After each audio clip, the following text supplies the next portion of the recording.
What is good, everybody? Welcome back to the Sneaker History Podcast. My name is Nick Engvall, and today I've got a very special guest. Kind of been a in the making thing. I got sick a few weeks back, and we weren't able to make this happen before the elections.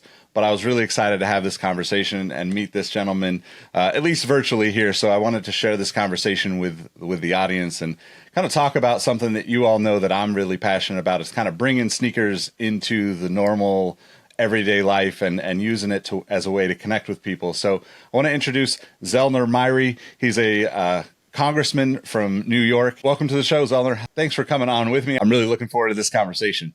I'm very, very excited. I get to do a lot of interviews and podcasts and media stuff. Rarely do I get to speak about something that I'm truly passionate about, and that's kicks. And so thank you for having me, Nick. Appreciate you. Of course. Yeah, I kind of figured that might be the case. Like you get to deal with all the hot fire, it's tough questions every day in and day out. So I'm glad that we can kind of be a little break from that for you, but hopefully also kind of tie this into what you've been doing, because just in the little bit that I've done researching you and seeing what you've done, it's like, this is a man that's doing the things that I would be doing if I was in his position. So really admire that. And I guess let's start out by giving people a little bit of background about, what you do now, and then we'll get into a little bit of the sneaker conversation. Yeah, so I serve in the state Senate in New York. Yeah. So it is the upper house of the state legislature here in New York State, and I represent Central Brooklyn, which is where I was born and raised. I went to elementary school in Crown Heights. I like to tell the story of the first time I got on the bus when I was in first grade, and I thought I was grown, taking the bus down Empire Boulevard. And my mom told me years later that she was driving behind the bus to make sure that I was safe. But I'm a city kid, taking public transit. Went to high school at Brooklyn Tech. And then went to Fordham for undergrad and Cornell for law school.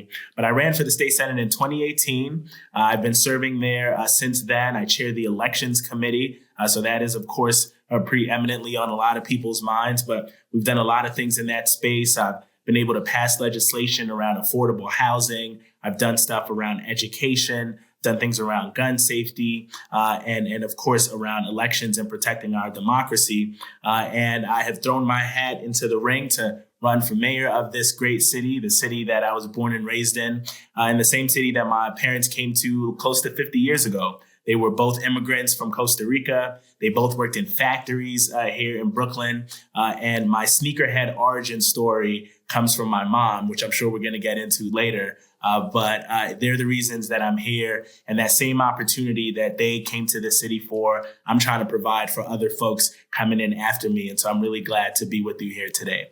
Yeah, man, that's a beautiful thing. So before we get into the origin story of your sneakers, we do a thing on our show called Rockin' and Coppin', and you can imagine what that is. But for the audience, this is really kind of like the last shoe you either wore or are wearing now, and then kind of the shoe that you either just picked up or a shoe that you're looking at picking up. So when I say Rockin' and Coppin', what comes to mind for you? So I currently have on some Sabrina Ionescu 2s, Nice. and they are the Olympic reds that she rocked for the Olympics. But I'm a big New York Liberty fan. For those of you who may tragically not be aware, the New York Liberty won the championship not too long ago. I was at Game 5, overtime, had the towel over my head, stressed out. My wife is looking at me like, what's going on?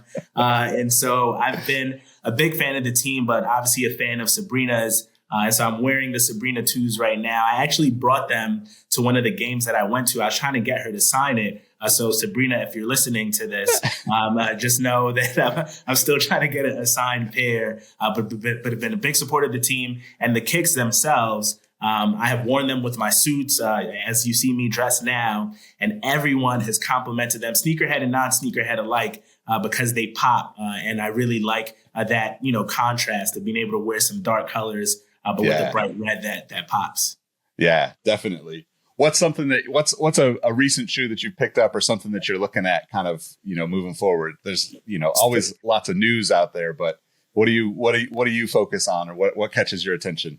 Yeah, so I'm really trying to, and this is, I guess, for a lot of us who grew up admiring sneakers and weren't in a position to get them back then, and then you see them come on the rebound.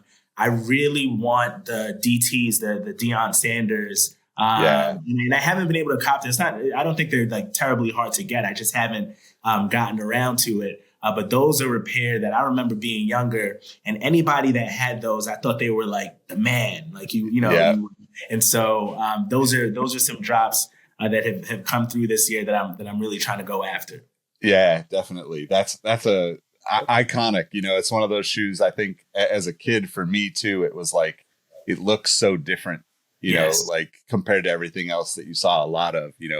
And not that, like I didn't love, the Jordans and all that stuff, but like I was always the guy that kind of, everybody had Bulls colors Jordans. So my favorite Jordans, I never got them as a kid, but military fours and true blues, it was like I wanted the different ones that I didn't see as much, so I can relate to that totally. Yeah. How let's talk about your origin story in sneakers. How did you, kind of get into the sneakerhead aspect of it?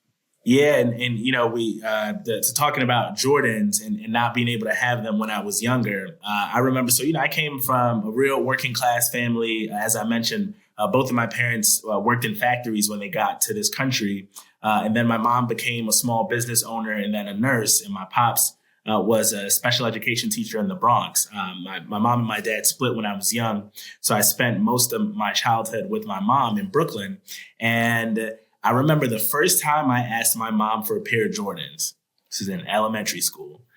And my mom looked at me and laughed and said, there is no way that I'm going to spend that amount of money on a pair of sneakers.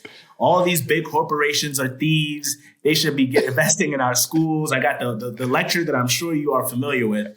And so she said, you will get your first pair of Jordans when you get a job.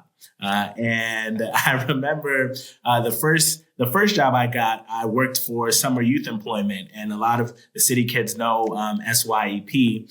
And I didn't get a pair of Jordans. This is slightly embarrassing, but remember when we used to wear Diesel sneakers? Oh yeah. And I remember seeing somebody with them on, and that was all I could like really afford at the time. And so I got a pair of Diesel sneakers, which I have since discarded. But when I got my first real job at Old Navy, I was a denim expert at Old Navy, and I remember getting my first pair of J's, and that's when it really started. I would see people in high school. There was a friend of mine, a dude named Steve, that was so fresh, fresh, had every pair, worked at Foot Locker. And for those of us who were into it, like the dream was to have the referee shirt so you could get the discount. And I wanted to be down so bad. I was looking at fake Jordans. That was like the height of the variant. You know how that goes. I'm trying to fit in. I just grew to love the culture as I started to actually figure out what was in my price point, what I could afford, what I was willing to wait online for. One of my tragic stories was waiting for the Great Fives when they were first retroed. And I thought, all right, let me get out of the city. I'm going to go to Cross County Mall in Westchester because I think it's going to be less crazy. And so I take the first bus out there. It's real early, it's probably like 4:00 in the morning. And of course, there's already a line. And we come up with a whole arrangement. It's like 6 of us. We say, okay, we're going to cut this paper. You came first, you came second, da-da-da. We got a whole strategy. The second bus came, mad people get off the bus, and all of the order is lost. And so now people are fighting, people are yelling at each other, the cops are called, all sorts of this. And so I'm in the cut, I'm still gonna get my my J's. And I walk up to the line to the Foot Locker employee, and I'm like, listen, I've been here since 4:00 in the morning. I need to get my sneakers. And so I get them. And I vow never, ever, ever to wait online again.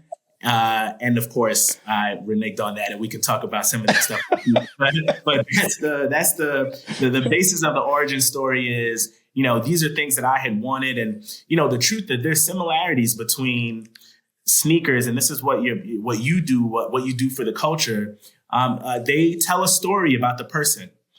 they are an instrument to reflect something that you can see immediately. You don't hear anything, but you can see a story in that. And politics is a similar thing. It's about telling stories about who we are as a people. And I have been drawn to sneakers because of what they signify, particularly when we don't have as much leeway on fashion for men. Yeah. You're able to express some of that flair in what you wear on your feet. And I've just remained in love with the culture ever since.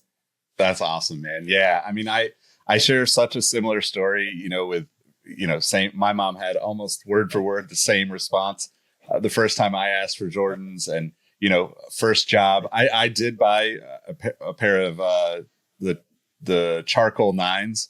Yes. Was my first, but it was like I basically did like landscaping, and then my first job before that was umpiring Little League games, believe it or not. Oh, wow. And so like I had those two jobs for the full summer, and the charcoal nines were on sale, and it was like I had they were like 60, like 70 and some change after tax, and I had like just barely enough to get them, and it was like I felt like I felt like I had accomplished everything I needed to in life at 14, 15 years old. It was like, this is it, this is how it works. I felt so good about it.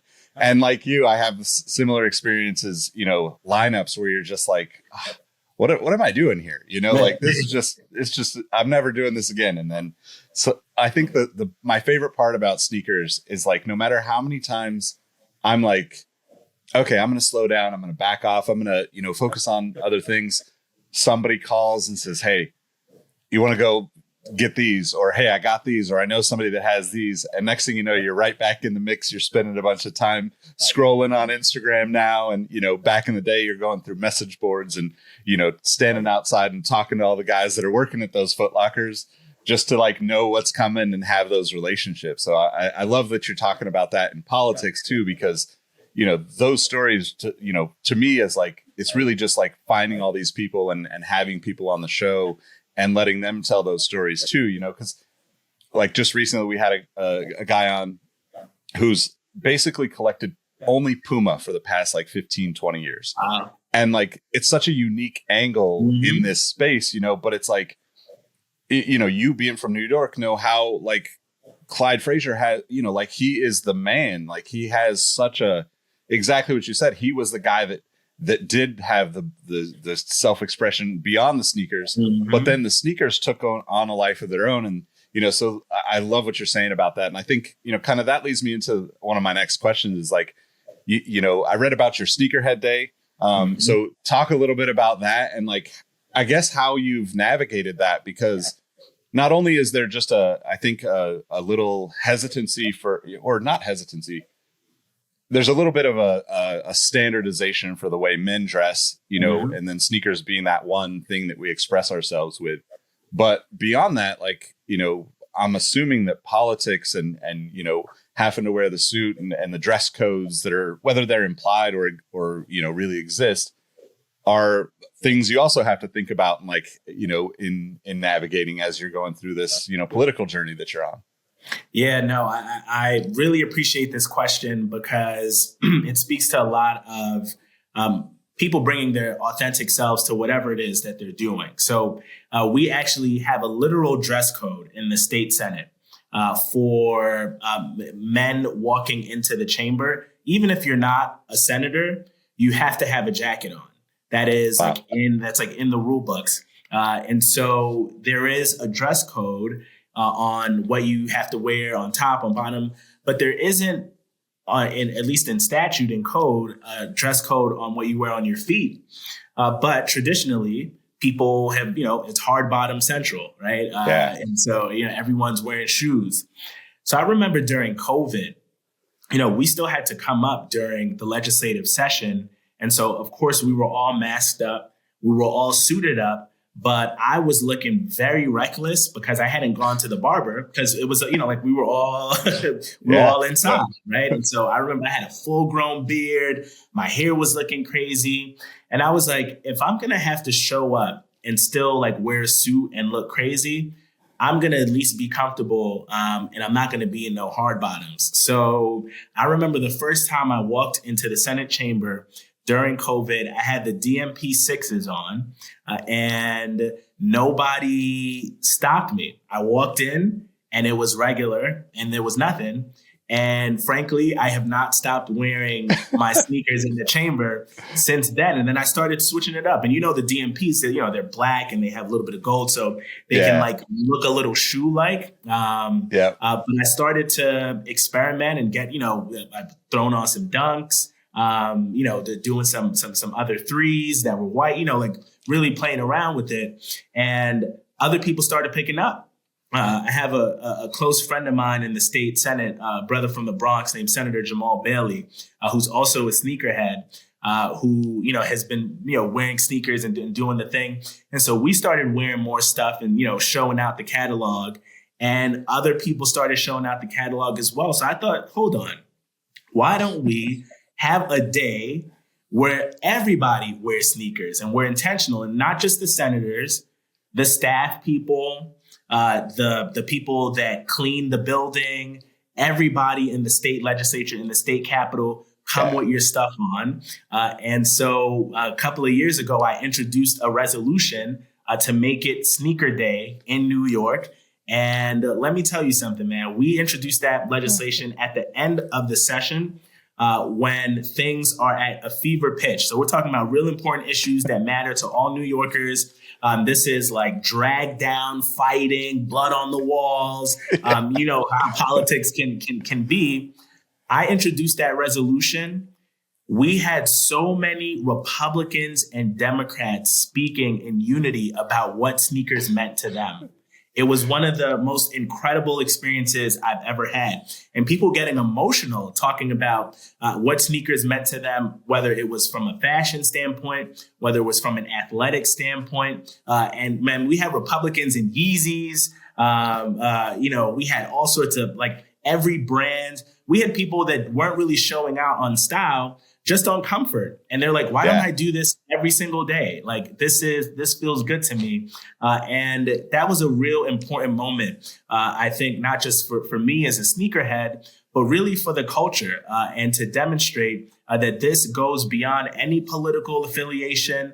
This goes beyond any age range. I mean, we had people bringing out heat. Some of the people behind me, I was seeing stuff like, I don't even know how you can afford. You had some dunkles on, like, okay. People were really showing out, and that made me really excited. So that's a tradition that we have kept going. I want to expand it. I want us to do something in the schools. I want people to feel like they can partake in this, even if they don't have the means to get, whatever the latest thing is, because it's really about your comfort, about expressing who you are. And it shows me how far along we are with the sneaker culture. Yeah, man. Well, and it's also representative, I think, on a whole different level, seeing you out there, amongst the people, when you're doing press conferences and you're wearing something like it's more real to me that you're moving about the city in sneakers. You're not going to wear hard bottoms and be going door to door talking to the people.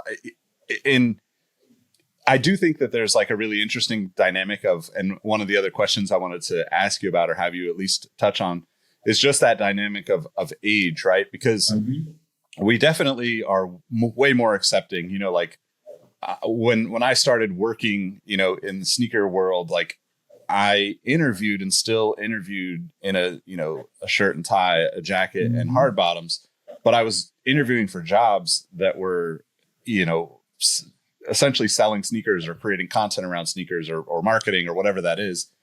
And over time, I came from doing sales for, big companies like AT&T and stuff like that before I got into the sneaker world.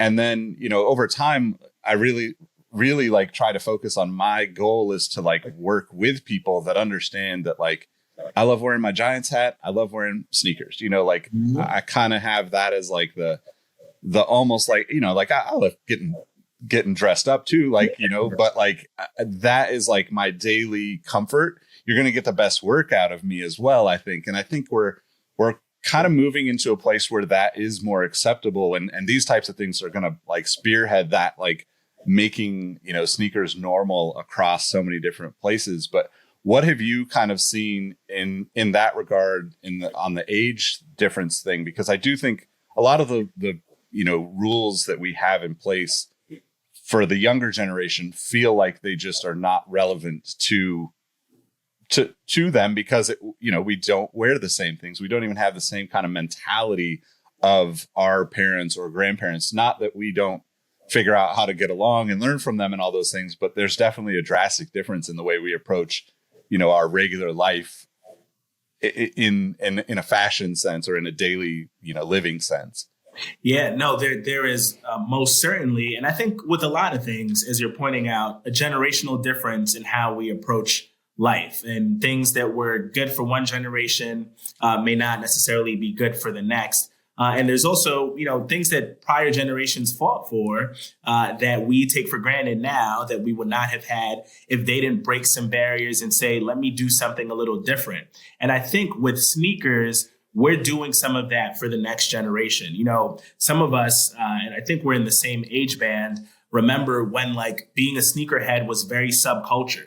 It wasn't mainstream. It wasn't, people would sort of look at you and be like, why are you into this? And why would you wait online for this? And why, and now we have, we have podcasts now that are fully dedicated to appreciating the culture. And that's because there were people that had to break through and do that. And I think we're doing the same thing for the folks coming behind us. But there also have been some of my colleagues, I'm thinking of one who was a little older than us, who showed up to the chamber with some SpongeBob Kyries on. And it was, and he got them from one of his younger relatives who said, I'm going to buy this for you. You probably have no idea what this is. And he was so happy to come and show me that he had the SpongeBob Kyries on. And I thought that that's a cross-generational influence, both in both directions, showing that you can sort of be expressive on one end and then pave the way for some others. And so I'm excited about what it means. Part of what you were talking about about what it means for regular people to see you dressed this way. I went to the White House for an event on gun safety, and I had my cool gray 11s on. And these are one of those items that I couldn't get back when they first came out, and that I was able to get on the retro. And I posted a picture of it, and I was walking on the block one day in the district, and one of the guys came up to me and he said, "Yo, I saw you had cool grays on at the White House. I've never seen a politician do anything like that." And it meant so much to him and resonated. And meanwhile, I'm doing it because that's, this is how I dress. This is what I do now. Yeah. But it has an impact because people have not seen it done before. And that is the really exciting part about this, that we get to show that you can be yourself and you can be in rooms that you don't think you can be in. You can hit markers of success that you may have not thought, but you don't have to leave who you are behind. You could take who you are with you into that space. And that's what I'm hoping to continue to do and inspire. Yeah, man, that's so cool. I mean, it gave me goosebumps when you said that, because that is such a relatable emotion for anybody that cares about sneakers, and I think, even going back to you talking about wearing the Sabrinas, I think we all have, I'm from Sacramento originally. So we lost the Monarchs, but we got a championship, you know, and the WNBA has obviously gone through a lot in the 20, 30 years, but that to me, there's so much, when I am, when I'll throw on one of the old tees or something like that, it's very similar to that, where it's oh, you were around and you remember that. And the amount of just let your guard down, let's have a conversation is what I love, specifically about sneakers, but sports and all types of different culture that we kind of tie into the sneakerhead thing. But it's the easiest way to start a conversation, and I know that we have a lot of, you probably know this more than anybody, being on the political side, because that's kind of what you have to do, I assume, as a politician, is learn how to have conversations with people you might not normally have conversations with.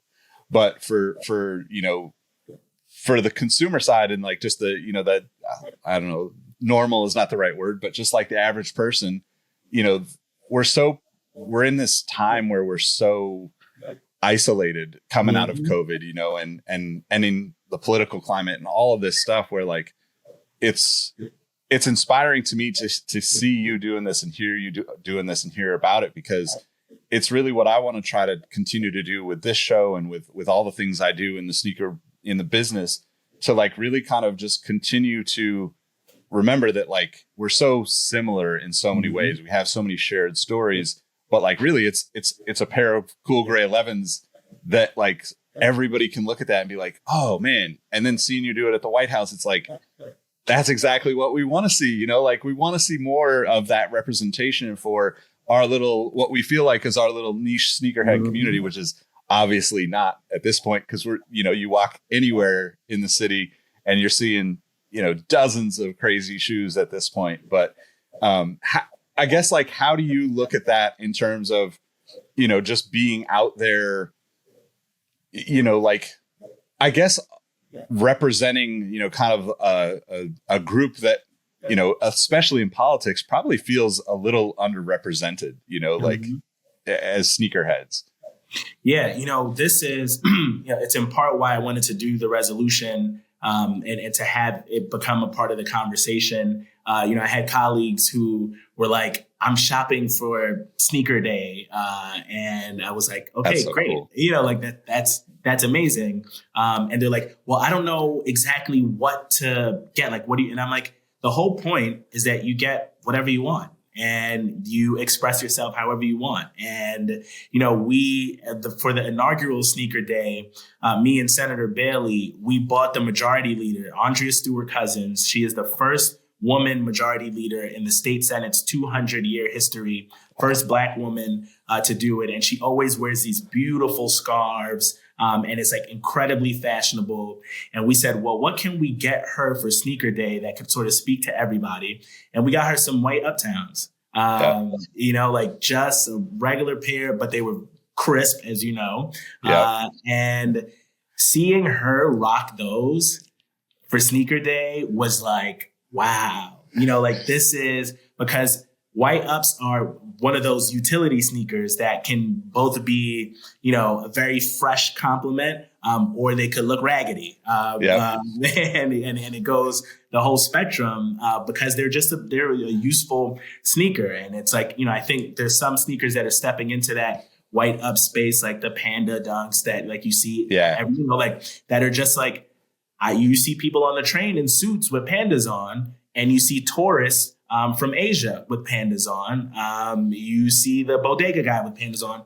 And that showing the commonality, the thread that all of us can share, that to me is one of the most powerful things about our sneaker culture making its way into the mainstream. And, again, it's not unlike politics, where my job is to show us the things that we have in common and show that they are much more in volume and quality than the differences that we have.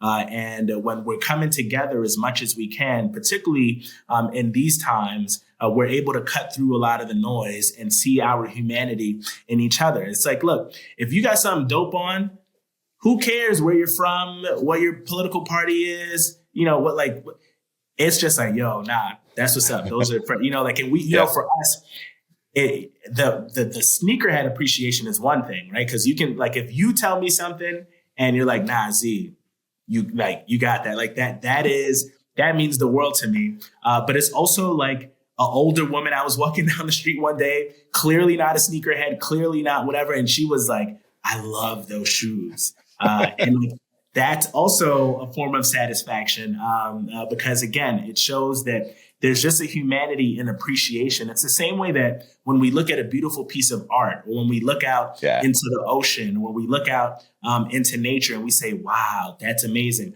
All of us feel that. We all know that. And I think, on a much smaller scale, but important nonetheless, that's how we feel about sneakers and people expressing themselves. So that's something that I really love about the culture. Yeah, absolutely. Couldn't have said it better myself, man. I 100% agree. So let's shift a little bit.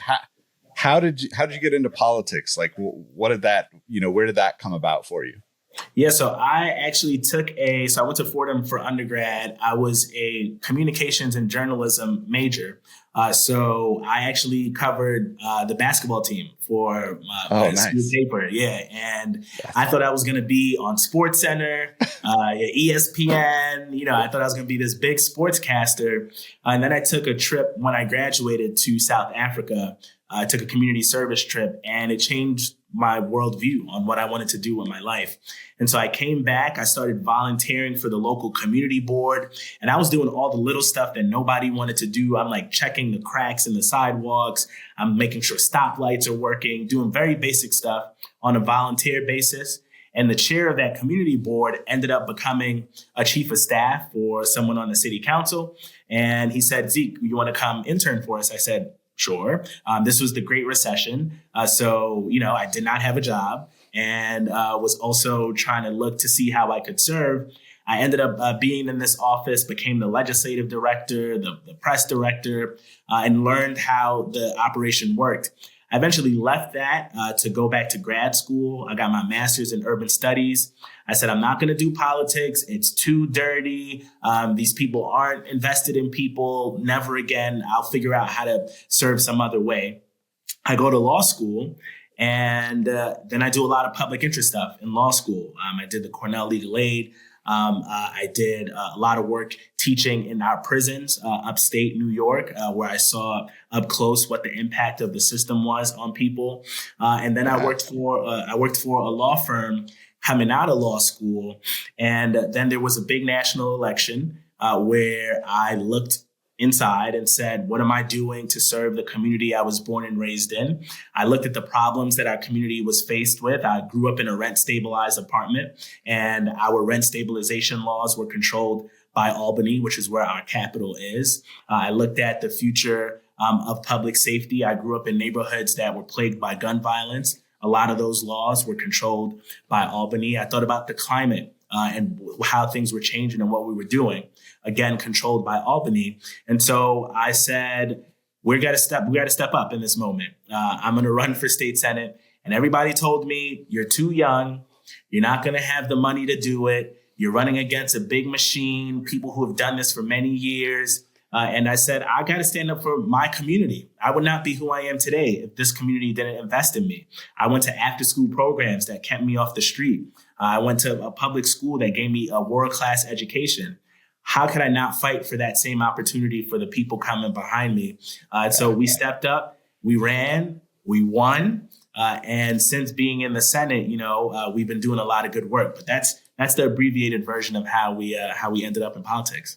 That's awesome, man. I mean, it's so inspiring to hear that, because I feel like, we're in a time where a lot of, younger, I'll use the term younger loosely and consider us both in there still, but still. We definitely feel a lot of mixed feelings about what's been going on. And, like you said, the naysayers that were saying you're going against the machine, how would you, I guess, maybe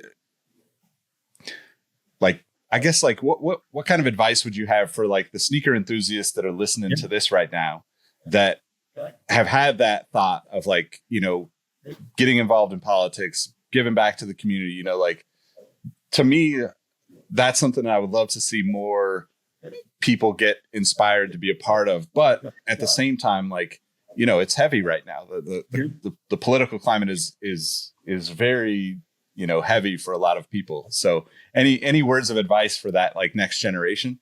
Yeah, so I would say one, and I got to give a shout out to the sneaker company Common Enemy, which has used actual sneaker production as a measure of social justice and dedicates a portion of what they make to getting healthcare to people and ensuring that we're giving opportunity to folks. I have a pair of their first model, Common Enemies, and the founder is a Brooklyn guy, and so want to shout them out. So if you're a sneakerhead, that's cool, and you want to figure out ways to give, there are opportunities right in your lane. But more broadly, I think there is something in us, the folks that like sneakers, that like we like being different. There is something special about having a pair that not everybody is wearing. There's something about walking into a room with some OGs that people are going to be like, oh, wow, and also like getting, different colors, things that pop that may not be the norm. That same spirit in you to be different, to have something that not everyone else has, you can use that same spirit to help people, because the only people that change the world are the folks that say, let me be different from the rest and let me see how I can make life better. So you could take that same courage, that same style, that same swag, you can bring that into this space and say, how can I do politics a little different than what it has been done in the past? And, for me at the time, part of that was how young I was. But it's not just that, right? Like you got to stand up for things that oftentimes are not easy to stand up for, and things that everyone recognizes are wrong, but people just have not had the courage to do. And so I would encourage you in any little space, and that doesn't mean you have to run for office, though you should run for office. It means that any opportunity you have to do something a little different, to step up and say something for somebody else who couldn't say it, take that opportunity. Use your own spaces, because if you don't do it, no one else is going to do it. If you don't rock those, exclusives, then like the people who are interested in you not being successful, they're going to do it. And so you got to step up in this moment and use that same spirit to make some change. Yeah, man, I love that. I mean, we intro our show and outro our show by telling people to, suggesting to people that they tell someone that they like their kicks today, because you never know how far that compliment is going to take you. And, for me, it's established, long-term relationship with my girl, some of my best friends, like experiences that I could not even fathom just by being a nerd about sneakers and sharing that with people, So I guess a little bit maybe tougher of a question. How do you deal with kind of the challenges of, I don't want to call it the wins and losses of what you do, but obviously, we've talked a lot about your success in like bringing the sneaker thing along with you and kind of breaking down some of the status quo there. But like, obviously you probably go through a lot of things where you're pushing for change to happen and it doesn't happen. How do you deal with that? And like, what would be your advice for kind of the average person that's out there experiencing those things as a voter? Yeah. So I'd say first, and I try to share this in every space that I'm in, that if you are taking care of your mental health on a regular, consistent basis, then those peaks and those valleys are going to be much easier to deal with. And so I always encourage people, please take care of your mental health. And for some people that looks like therapy. I'm in therapy. I make it my I ensure to tell people that so that you can feel comfortable talking about it. But that's not it for everybody. There are other things that people go to and can use. Make sure you are taking care of your mental health, because here's the thing, and certainly social media is exemplary of this. You only see people's highlights. You only see people's peaks. They're only talking about the good things that they have done, but you cannot get to a peak. It defies the laws of physics without going through the valley. You have to climb up. You eventually have to be down. And that's what life is. It is a combination of both of those things. And so talk about your valleys too. Talk about your failures. And for me, I've tried to change a lot of things in this system. I have backed candidates that have lost. I have been discouraged by the system not moving fast enough, by seeing people struggle and not being able to fix it. I've had my constituents not be ashamed to come to me and say, why haven't you done this? Why haven't you done that? Why haven't you fixed this? But oftentimes in those particular instances, much like when you're trying to get something on the sneakers app and it says, sorry, you did not get it. Like, you got to resolve that you'll get the next time. You'll get it on the next wave.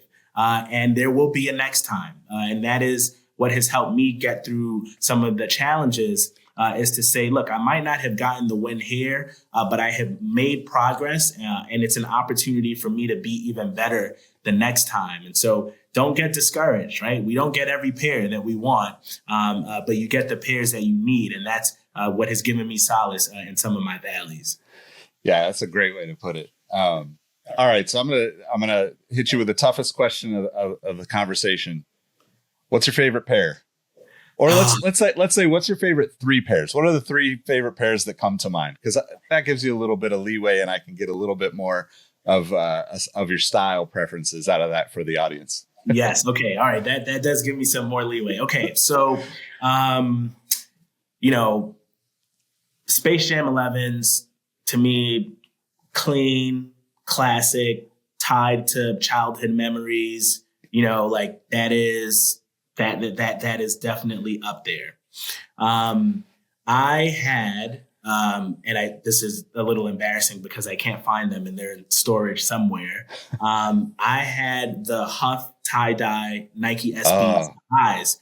And because I knew I was coming on to your podcast, I went to go check how much they were going for on GOAT. And they're like $2,000, which is crazy. Yep. But I just loved everything about how it popped, how different it was. And of course, because SBs, for me, at least are really comfortable. So I'm going to put them in a category. And like, I don't want to make this like a completely Nike thing. So I'm going to step outside of the Nike space for a second. And these are recent. I don't know if you saw the Jetson Crocs that released. Oh, yeah. I see it. Yep. And like that, I was, people on my staff were laughing at me for like being like, yo, actually, I got to go pick these up because they were, to me, again, reminiscent of my childhood, but also something that was comfort. And they just like looked dope and had, little, how these things look. So I'd say that I'd put those 3 forward for consideration. But you know how this is. It's like picking your favorite kids. That you Absolutely. you love them each in a different way. Yeah, and I think that the fun part about that question is that it can change. Like you said, Space Jam 11s. I think depending on your age, you have that nostalgia, you have that core childhood memory connected to them. But then there's so many things that come out, and there's so many artists and creative folks that are doing so many just cool things in the world of sneakers that, that can shift depending on the day of the week almost for all of us, so can totally relate. Yeah. So I guess last but not least, let's let everybody know how they can find you outside of this show, how they can support any of those things that you want to get out there to the sneaker community. Yeah. So, again, this has been just really dope and exciting to talk about. And I would encourage everybody to check me out at Zellnor.nyc. That's ZELLNOR.NYC. That's our campaign website. As I mentioned, I'm running for mayor of New York City. This is a city that I love. This is a city who has made me who I am. And it's a city that, whether you're a sneakerhead or not, you should be able to live, you should be able to afford, and you should be able to prosper in. And we need folks fighting for elevation of all of us, for those opportunities. And that's what I'm fighting for. So check me out at Zellnor.nyc. There are ways for you to support what we're doing right on the website. And I think I have my Cool Grays on in the launch video. So if you need to get anybody to hooked in on that, you can say, check out this dude running for mayor in Cool Grays. Awesome, man. Well, I appreciate you taking the time to chat with me. I'll wrap here, and then if I could get just a couple minutes to kind of let it roll before you sign off. But thank you everybody for tuning in, for watching or listening wherever you're taking this in. Make sure you leave a comment, make sure you support, and we'll catch you in the next episode. Peace.